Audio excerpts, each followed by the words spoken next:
What's up, guys? Tuki here, back again with another episode of my St. Louis Blues Fantasy Draft Franchise Mode Series. And today we're going to disappoint some people.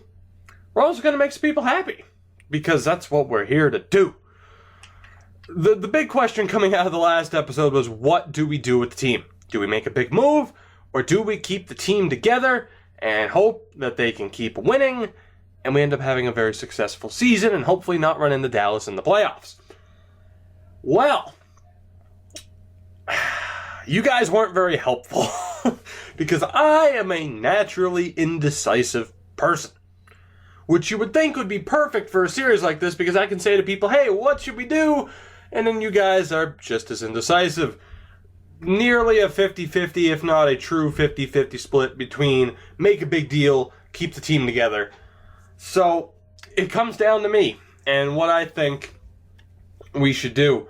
If we kept the team together, this would be the lineup right here. I mean, Emile Poirier has been amazing and basically took Nick Lappin's spot. But then again, considering we're probably going to trade him because of how overpaid he is and the fact he's not done that well, he's a good fourth liner to have before we trade at the deadline. And then you have someone like Dow Cole, who has been amazing this year. Kuznetsov, not so much. We're going to be making changes in the offseason anyway, regardless of what we do right here and right now.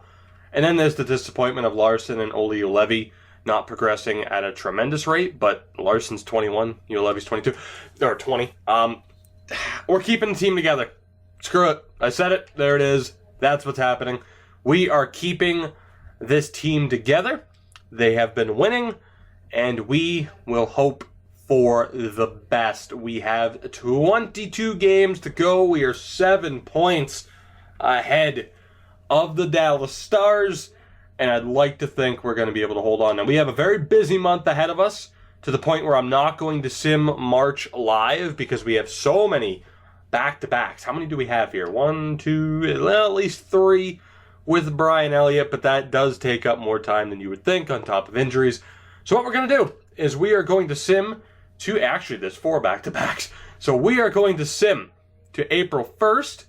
We will, finish out the season from there, and we will see how this team does and whether or not we can actually win another division title. We'll take a look at the stats for the team, and that will do it. So it might be a shorter episode. Who the hell knows? But let's find out. Can the Blues hold on to that first place spot?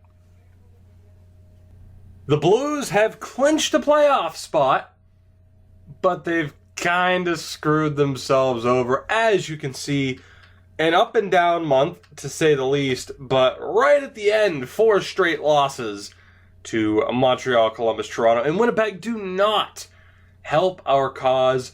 43 wins on the year, but we are currently 2 points back of the Dallas Stars. One of us can win that title. The other one will, of course, still have home ice advantage, because there's no way Nashville or Winnipeg will be catching up. And as it is, Winnipeg isn't even in a playoff spot. The Pacific has the wild card spots at the moment. We have dealt with injuries. We have dealt with underperforming players.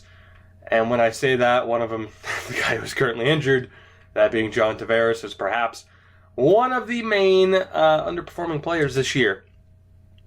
But let's get these last few games done and find out for sure if we are going to be the number 1 team in this division.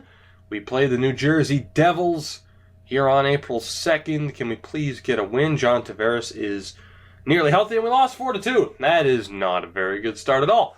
Will Tavares be healthy for the Wild game? He will not, so we need to win without him. Can we do that? We can, in a shootout, so that's not too bad. I don't care about giving Minnesota a point. John Tavares is fully healthy, thank God, even though he has underperformed this year. Still 2 points back of Dallas. 3 wins behind them. Thankfully, the overtime losses are really paying off for us.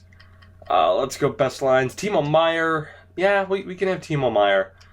on the fourth line. We'll just go best lines. We will go with the best lines, and funny enough, hope for the best in these last two games. We'll just advance day here against Edmonton. We're on 96 points. Will we be on 98? We will, but Dallas also won. So it's going to come down to the last day of the season, potentially, unless Dallas gets another win here. They lost. They did lose. But I think regardless off of tiebreakers, the Stars have the division locked up. Dallas finishes with 100 points. And actually, we have fewer losses. Would it be more? I always forget. Is it more wins or fewer losses? Regardless, we have to win this next game to have a chance. And we, of course, play the Chicago Blackhawks, who are not a playoff team this year. So will we face the Nashville Predators in the first round, or will it be somebody else? We have to beat the Hawks, and we lost. So now we know we will play the Preds in the first round. All right. Well, we didn't get 30 home wins either. We couldn't have gotten that regardless. Nashville in the first round, and we really blew it. We really blew it. There was no reason to not win that division title.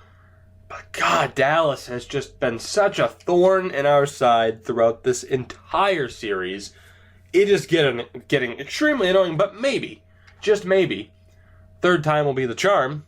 If we have to play them in the second round, we can't look past Nashville. They're a dangerous team, I'm sure. They made the playoffs. But, God, I want revenge. This is almost at a Quebec City, Toronto level of wanting revenge. But looking at the team, Patrick Laine, 68 points in 74 games, not too bad. Michael Dowcole, 66 points, and Eichel with 63. And then we get into disappointing territory. Huberdeau with 57 points isn't terrible. Kuznetsov, he is absolutely getting traded. 100%. Leon Draisaitl, probably going to get traded. John Tavares, 40 points. He's getting traded. He is absolutely getting traded. Like, he has the value.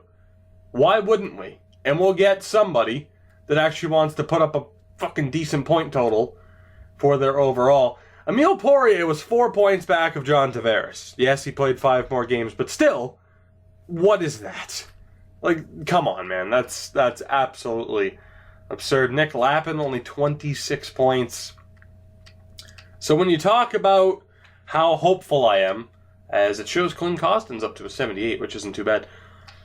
When you talk about how hopeful I am moving forward into these playoffs, not very, because of the underperforming players, but on the flip side of that, if those underperforming players decide that they actually want to start trying, we have a hell of a chance at doing some damage in the playoffs. But again, we can't look past Nashville, what I'm trying to say. We'll, of course, take a look at their team in the next episode. Brendan Perlini, possibly won the Calder, so not too bad for Brendan Perlini. Olofsson, not too bad. Rookie goalies, anybody decent? Actually, there were quite a few rookie goalies this year. I don't know if John Gillies would have played enough games, although he's pretty much the reason we got knocked out of the playoffs last year, so you might as well give him the Calder this year as well. Looking at the point total, Sidney Crosby with 102 points. God damn, a hell of a season for Sam Reinhart. I'm sure he is on the top line with Crosby, so that helps. Brent Seabrook had 75 points. Let's go look at Colorado. Who was he? Okay, so he had Kopitar, Simmons. I figured he was on a team with, like a Stamkos or something. I know Stamkos is in Boston, but a player of that caliber. No, he's just had a hell of a year. Shit. All right. Well, unfortunately, this is going to be a shorter episode, as I said, and this is where we're going to have to cut it off.